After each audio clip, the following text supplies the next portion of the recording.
We are now getting into the third series of this lecture of marketing. I have covered many chapters, and as I mentioned before, that marketing is one of the strongest business function. Without proper marketing, no revenues could be generated. One area which I'm going to talk about today is person selling. Person selling has multiple dimensions, and it is a very important aspect of marketing. Majority of the person sellings are done in high ticket items. For example, car sales, or for example some sales of some services, where the organizations they put great emphasis on person selling.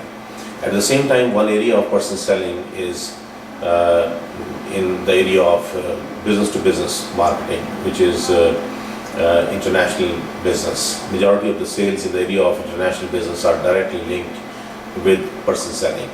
I always recommend my students like to develop a technique or develop an experience in person selling, because once they have developed an experience in the person selling, that could help them develop many business skills. At the same time, person selling develops students' personality as well. So I always recommend my students that even in your student life, if you work in sales in some organizations, maybe on a part-time basis, that is going to help build their careers and will give them much better understanding of marketing. Because one thing which happens in person selling is that everything is measured not by the efforts we made, but by the sales we made. So it is basically a numbers game. And the best thing about person selling is that once you understand this quantitative analysis of business or the numbers game, in starting your own business, you can set objectives which are quantitative. You can say that, yes, I would like to have $2 million in sale in a given year, and then you can pursue that goal and look into that, like how your organization's capability and capacity will allow you to have those $2 million in sales. Another area which helps in marketing is advertising, publicity and sales promotions. Of course, like advertising is a big budget for many organizations, but majority of the times you will realize is that advertising primarily happens in the basic human needs items. And the basic human needs items are food, personal care products, pharmaceuticals, education, transportation. So whenever you see that the highest budget, in fact, in the advertising spent by any organizations as a manufacturer, as a producers, are cosmetics. They are the highest. On the other side, in the area of food, yes, that is another area where the advertising budget goes into. When it comes to the publicity nowadays has multiple dimensions. Of course, the basic dimension of publicity is that organizations they would like to have like something written for their product or their operations or their business in a newspaper or in a TV channels by a third-party source. So that is what the publicity is. But nowadays, because of this internet, another area of publicity has popped up, and that is blogs could be a good way of publicizing, and also like customers' comments is also have become part of publicity. Sales promotion is also a very important aspect in this regard. Sales promotion basically is a short-run thing, just to create more awareness in the public about a particular product. Sales promotions could be buy one get one free, 30% off or whatsoever, but these are, as I mentioned before, that these are a short run kind of things. One more area in marketing is pricing is very important to understand. Now, the first consumer product pricing, when we talk about the basic goal of any organization is pricing for profits. So this is the most important thing that organizations they will always look for. The second area of pricing is that sometimes organizations they would like to have more sales More sales means to create more awareness to the public. For that, they may change their objectives and they put a sales pricing. So the sales pricings are normally lower. And the third type of pricing is the status quo pricing. Status quo pricing in basic human needs products, some food products, some services like bank fees or doctor's office visit fees. So these are the status quo pricing. But there is another very strong element of pricing which comes into picture is setting pricing in the business world. So it's a business to business pricing, and that is the area where the standards vary from product to product, from the manufacturing process, from packaging, from distribution, and also from the delivery of the goods and services. For example, if the goods are delivered across the globe, then ultimately the major element of pricing is going to be the cost of transportation. So if you want to sell, let's say, a complete turnkey plant in 3 or 4 different 40 feet containers, ultimately the big part of the total price is going to be transportation from the United States into any part of Southeast Asia or any part of southern part of Africa.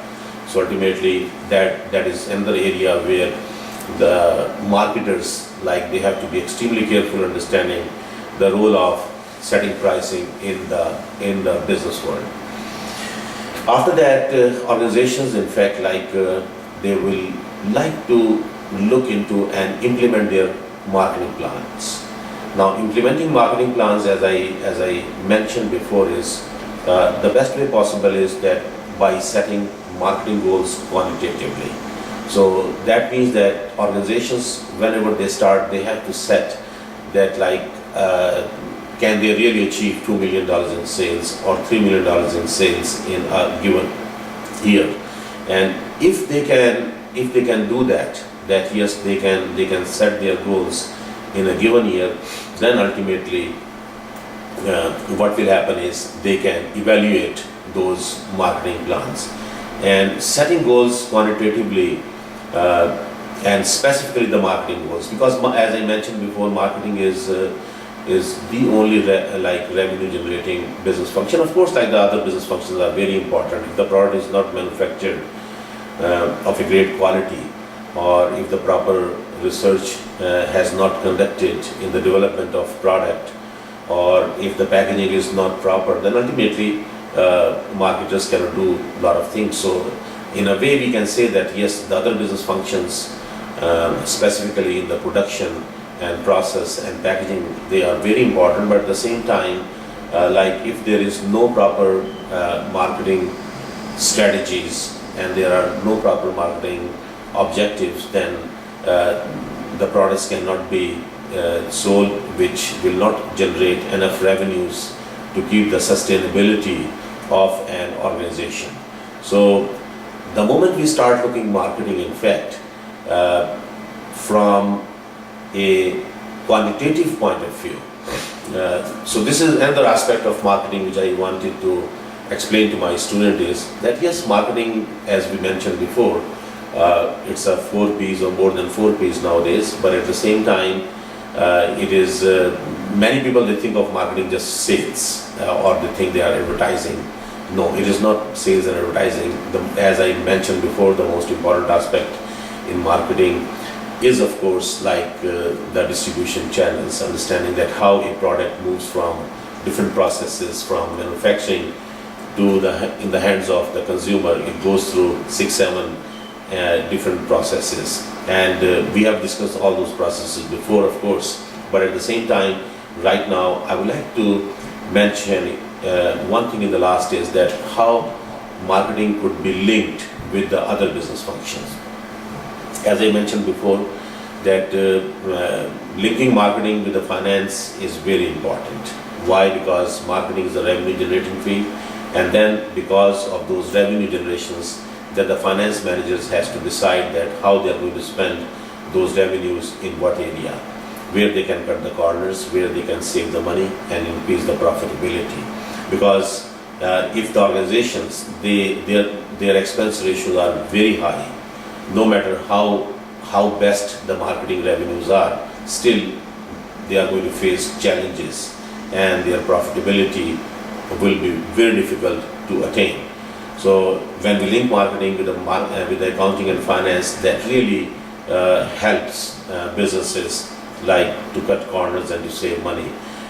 Linking marketing with the production is of course, like the production people, they have to produce a quality product. So the quality management comes into picture in that way.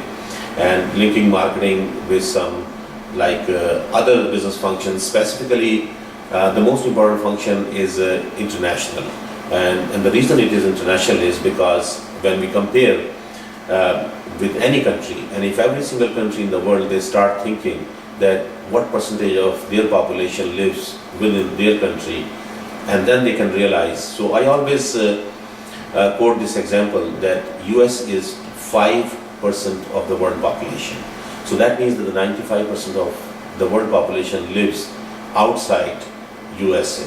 So based on these statistics, that 95% population lives outside USA, and if we just focus on the basic human needs, so the basic human needs is basically our food, shelter, education, medicine, clothing, transportation, and personal care products. So these are the 7-8 basic items in fact which every single human being required, irrespective of the quality of life. It really gives marketers big time business opportunities to sell worldwide. So every single country is, in fact, whether it is China or whether it is Japan or whether it is Korea or whether it is any other country in South America, whosoever, they focus on this thing that yes, the basic human necessities, then you will realize is that those countries, they have done extremely well in selling their products internationally. So connecting and linking marketing with other business functions is also an important element of understanding marketing. I hope that you have enjoyed this lecture on marketing. If you have any question, please contact me.